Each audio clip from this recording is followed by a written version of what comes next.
हम लोग विद्यार्थी जी 2017 का क्वेश्चन बैंक मैथ का रैपिड फायर में कर रहे हैं। 2017 का मैथ का क्वेश्चन बैंक बाबू ऑब्जेक्टिव का, ठीक है। 2017 का ऑब्जेक्टिव का क्वेश्चन बैंक एकदम रैपिड फायर में मैथ का कर रहे हैं बाबू।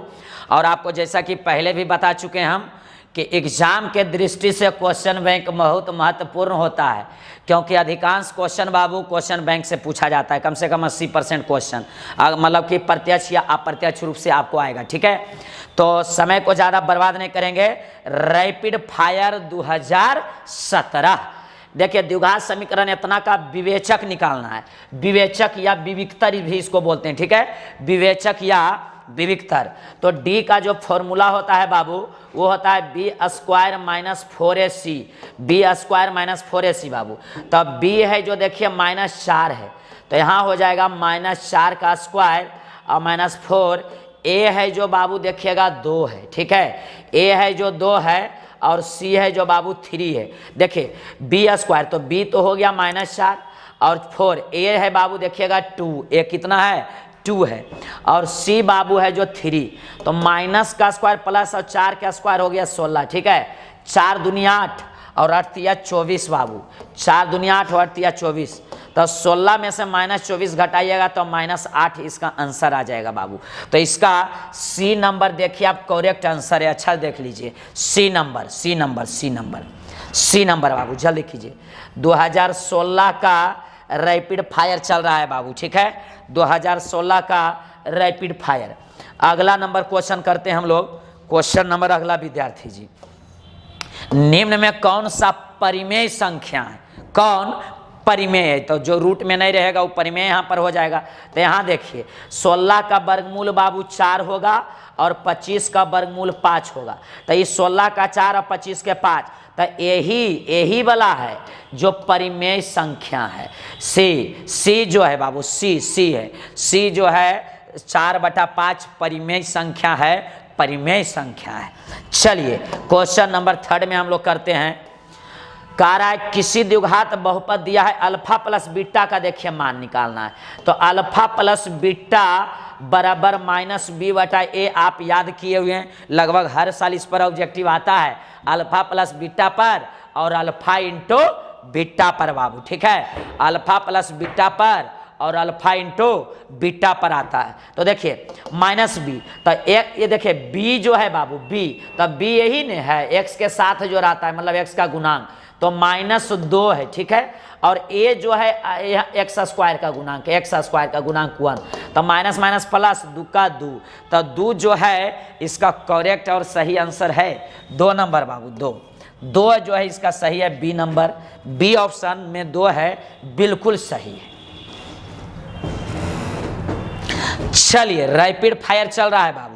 रैपिड फायर आप लोग भी देखिए क्या करना चाहिए आप लोग के भी कॉपी कलम निकाल के और ईयर बाइज ईयर एकदम आपको करते चलना चाहिए। जैसे 2011 का, 12 का, 13 का, 14 का, 15 का एक कॉपी में कर लेंगे, ताकि रिवीजन करने में क्या होगा, आसानी होगा। एपी का प्रथम पद ए और सर्वांतर डी हो, एपी का प्रथम पद ए और सर्वांतर डी हो, तो एनमा पद निम्नलिखित में कौन होगा?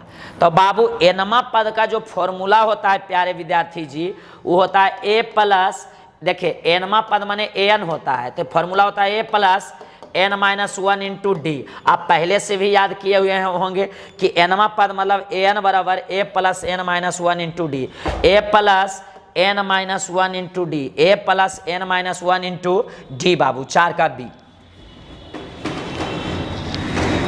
चलिए समय ज़्यादा नहीं बर्बाद करेंगे हम लोग। 4 के बाद किस में आ जाइए, 5 में आ जाइए। 4 के बाद बाबू किस में आ जाइए, 5 में आ जाइए। और जरा ध्यान दीजिएगा, ठीक है, जरा ध्यान दीजिएगा। 2 समरूप त्रिभुजों की भुजाएं, 2 देखिए बाबू समरूप त्रिभुजों की भुजाएं दिया है, ठीक है। 2 समरूप त्रिभुजों की क्या दिया है, भुजाएं दिया है। 4 अनुपात क्या है, 9। तो इन त्रिभुजों के क्षेत्रफल का अनुपात है, इन त्रिभुजों के क्षेत्रफल का अनुपात पूछ रहा है बाबू। तो देखिए क्षेत्रफल के अनुपात तो भुजा का वर्ग होता है, याद रखिएगा, ठीक है।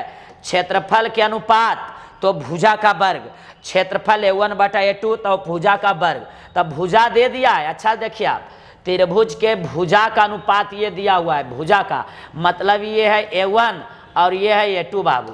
तो A1 है 4 और A2 है 9, इसका स्क्वायर, तो 4 का स्क्वायर बताइए 16 होगा, 4 का स्क्वायर 16 और 9 का स्क्वायर 81, तो ये हो जाएगा 16 अनुपात बाबू 81। 16 अनुपात क्या होगा 81, गर्रा उड़ा दीजिए एकदम, 16 अनुपात 81 है एकदम। सी नंबर बिल्कुल राइट आंसर है बाबू, एकदम जब तक तोड़ेंगे नहीं जब तक छोड़ेंगे नहीं। अब पड़ोसी के घर में एकदम धुआं धुआं कर देना है, एकदम पड़ोसी के घर में आग लगा देना है, एकदम धुआं धुआं कर दीजिए एकदम, जल्दी कीजिए बाबू। क्वेश्चन नंबर अगला, क्वेश्चन नंबर 5 के बाद 6 में आइए। अब पड़ोसी घर में एकदम धुआं धुआं करना है, ठीक है, पड़ोसी घर में धुआं धुआं करना है बाबू।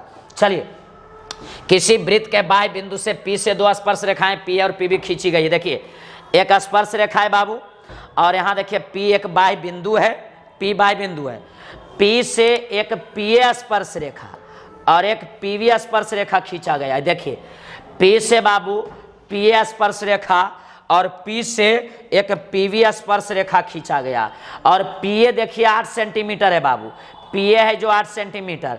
तो आपको बता दें कि बाह्य बिंदु से वृत्त पर दोनों स्पर्श रेखा खींची जाती है और दोनों आपस में क्या होती है बराबर। बाह्य बिंदु से वृत्त पर खींची गई दोनों स्पर्श रेखाओं की लंबाई आपस में बराबर होती है। तब PA 8 है तो PB भी बाबू 8 होगा, याद रखिएगा। तो PA भी उतने अब PB भी उतने बाबू, तो 8 सेंटीमीटर हो जाएगा, 8 सेंटीमीटर बाबू। PA देखिए कितना हो गया 8 सेंटीमीटर हो गया। चलिए अगला क्वेश्चन पे नजर डालेंगे, अगला क्वेश्चन पे नजर डालेंगे। ये सब एकदम लाजवाब क्वेश्चन है, जरा लाजवाब क्वेश्चन है भाई साहब। क्वेश्चन नंबर आ जाइए 7 में। 1 + tan स्क्वायर थीटा बराबर सेक स्क्वायर थीटा होता है, याद रखिएगा, sec square theta. 1 + tan square theta बराबर सेक स्क्वायर थीटा, ये तो फॉर्मूला आप जानते हैं बाबू, जानते हैं नन्हे मुन्ने बाल गोपाल।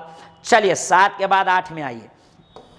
एक सिक्का को उछालने पर चित और पट आने की प्रायिकता, तो एक सिक्का को उछालने पर चित और पट आने की प्रायिकता 1/2 होता है। एक चित आवे या पट आवे, दोनों के बात हम करते हैं। चित भी आएगा तो वही, अब पट भी आएगा तो वही। तो चित और पट आने की प्रायिकता 1/2 या 0.5 या इसी को आधा आधा बोलता है बाबू, ठीक है, आधा आधा या इसी को 50% बोलता है, ठीक है। तो इसका आंसर हो गया सी, आधा आधा 1/2 बाबू, ठीक है, 1/2। चलिए अगला क्वेश्चन में हम नजर डालते हैं। 8 के बाद 9 में आ जाइए। 8 के बाद 9 में कह रहा है बहुलक बताइए, तो जो ज्यादा बार रहेगा वही ना बहुलक होगा। तो 3 देखिए 2 बार है, 3, तो 3 इसका क्या हो जाएगा बहुलक हो जाएगा। 3 इसका क्या हो जाएगा बहुलक। जिसका देखिए चर की संख्या ज्यादा होगा, जिसका बारंबारता ज्यादा बार आएगा बाबू, जो ज्यादा संख्या रहेगा इस तरीका से आप समझ सकते हैं, जो ज्यादा बार आवे, ठीक है, प्रयुक्त होवे। चलिए 9 के बाद 10 बाबू। बिंदु इतना इतना का बीच की दूरी निकालना है। तो देखिए 2 बिंदु दिया हुआ है, तो अंडर रूट में करके बाबू, अंडर रूट में हम लोग करेंगे और पहला माइनस पहला और दूसरा माइनस दूसरा का होल स्क्वायर करेंगे, ठीक है। पहला माइनस पहला और दूसरा माइनस दूसरा का हम लोग क्या कर देंगे होल स्क्वायर करेंगे। तो इसका देखिए पहला बाबू पहला और माइनस पहला बाबू, ठीक है, पहला माइनस पहला का होल स्क्वायर और प्लस दूसरा माइनस दूसरा, दूसरा माइनस दूसरा का होल स्क्वायर। जरा ध्यान दीजिएगा, पहला माइनस पहला का होल स्क्वायर और दूसरा माइनस दूसरा का होल स्क्वायर बाबू। यहाँ देख लीजिएगा, तो माइनस माइनस प्लस हो गया, 5 में से गया, माइनस माइनस प्लस 5 में से गया बाबू 4, तो ये हो गया 4 का स्क्वायर। आइए देखिए 3 में से 4 7 गया बाबू, -4 बच जाएगा, -4 का स्क्वायर हो गया। अच्छा देखिएगा, पहला माइनस पहला का होल स्क्वायर और दूसरा माइनस दूसरा का होल स्क्वायर किए, तो इसमें पहला देखिए -1 था और इसमें पहला -5 है, ठीक है, इसमें दूसरा 3 है और इसमें बाबू 7 है। देख लीजिए अच्छा टकटकी लगा के, तो 4 का स्क्वायर बाबू 16 हो जाएगा और ये भी 4 का स्क्वायर 16, 16 बाबू 32 हो जाएगा, मतलब 16 गुने 2 हो जाएगा, 16 16 32 और 16 दूनी 32। देख लीजिए अच्छा से, तो 16 का वर्गमूल तो 4 होगा, आप जानते हैं, और √2 रह जाएगा ही, तो 4√2 इकाई इसका आंसर हो जाएगा बाबू। 4√2 इकाई हो गया आंसर इसका, एकदम राइट और करेक्ट आंसर है।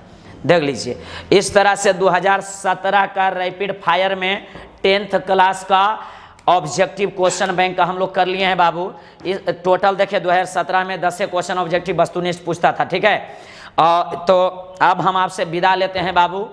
जय हिंद, जय भारत, वंदे मातरम।